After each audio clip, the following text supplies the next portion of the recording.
Oi, Tulipas, tudo bem? Esse é mais um vídeo do canal, bem-vindas! E hoje nós vamos falar sobre as mulheres da Bíblia e as nossas questões de vida.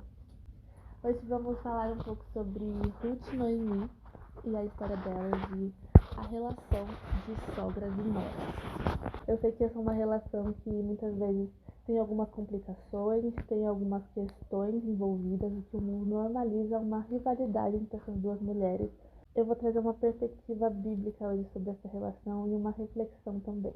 Na história de Ruth, nós vemos 4 características básicas, que é empatia, atitude de amor, honra e submissão. Da mesma forma que nós estamos aprendendo a conviver com os nossos maridos quando nos casamos, há uma mãe que está aprendendo a viver sem o seu filho. Na história de Ruth e Noemi tem essa separação por causa de um luto. 2 filhos dela vêm a falecer e por isso ela aconselha que as noras voltem para casa dos pais e arranjem um novo marido, reconstruam sua vida. E Ruth não aceita e decide ficar e cuidar da sogra dela e que o Deus dela agora seria o seu Deus e o povo dela seria o seu povo. Elas estavam passando por um tempo de seca ali onde elas estavam, então elas se mudam para um novo lugar onde está tendo fartura para que elas possam de alguma forma se reconstruir. E ali Noemi aconselha a Ruth que se aproxime de Boaz, que é um parente próximo dela, através das atitudes de Ruth e o cuidado dela com a sogra. Boaz não só a honra, como também se casa com ela e cuida ali da família. É necessário que a gente tenha empatia com essa mãe que está aprendendo a viver com seu filho. É uma espécie de luto sentimental também. Independente do nível de apego que essa mãe tenha, as mães representam cuidado, afeto, proteção.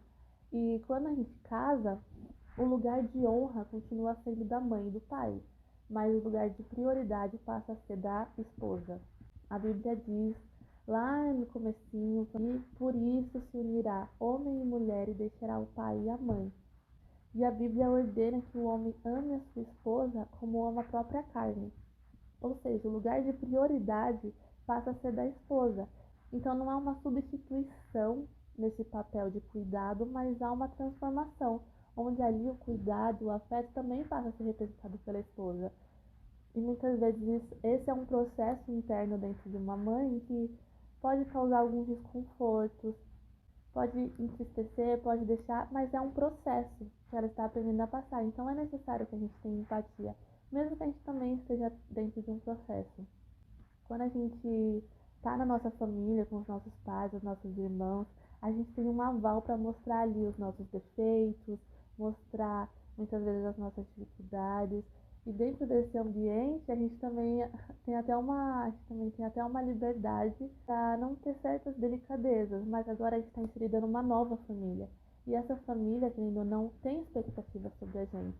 Expectativas de como nós vamos nos comportar naquele meio e também como nós vamos desempenhar esse papel de cuidado com o nosso marido. Numa ótica de mundo, numa visão de mundo, você não se submeter a isso, você não precisa lidar com as expectativas, você não precisa ter empatia sobre isso. Você vive a sua vida e lida com seus sentimentos e a outra pessoa lida com dela. Mas numa visão de reino, a gente se submete para que a gente também destrave bênçãos sobre a nossa vida.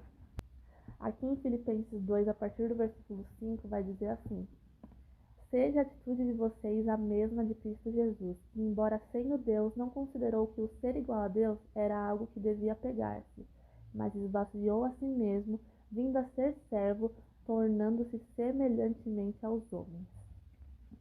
Quando a gente se submete por amor a alguém, quando a gente se submete para amar alguém, para demonstrar o reino, nós estamos semeando no reino de Deus. Então, Deus se responsabiliza de cuidar das nossas questões, porque o próprio Jesus não se apegou ao fato de que ele era Deus, mas ele se humilhou, se submeteu e serviu como um homem.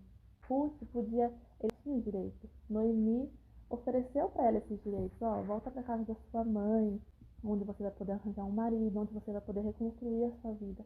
Mas ela se submeteu a Noemi ao cuidado dessa sogra e por isso Deus cuidou de todas as questões da vida dela e supriu todas as necessidades, porque uma mulher viúva naquela época padecia muito, tinha muitas questões além do sentimento sentimental da pessoa de ter perdido um marido, ela ainda tem que lidar com muitas questões sociais. E Deus se responsabiliza e cuida de cada uma dessas questões. Quando a gente não abre mão dos nossos direitos, muitas vezes eu questionei a Deus, falei, eu tenho direito sobre isso, eu tenho direito sobre aquilo.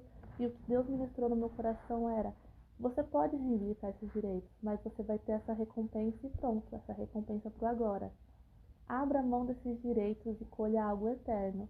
E por abrir mão desses direitos, você também colhe aqui frutos de paz.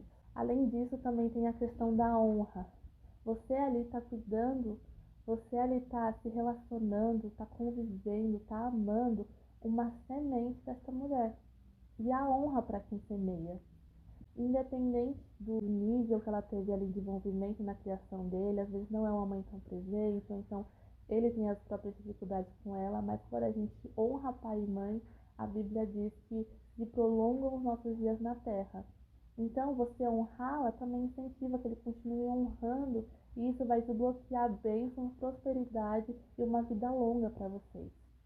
E as atitudes de amor de Ruth se mostram em todas essas coisas. Abrir mão das suas questões pessoais para que Deus se responsabilize por isso. Ter empatia por aquela mulher que está passando por um momento doloroso sentimentalmente.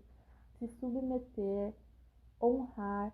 Todas essas coisas desbloqueiam no reino de Deus para nós bênçãos inúmeras. Esses dias eu vi a Priscila, a esposa do Israel Subirá, falando rapidamente numa caixinha de perguntas que uma boa estratégia também, se você tem alguma dificuldade ali com a sua sogra, é a de escrever qualidades, escrever coisas que você admira, coisas que podem te ensinar e você exercitar isso.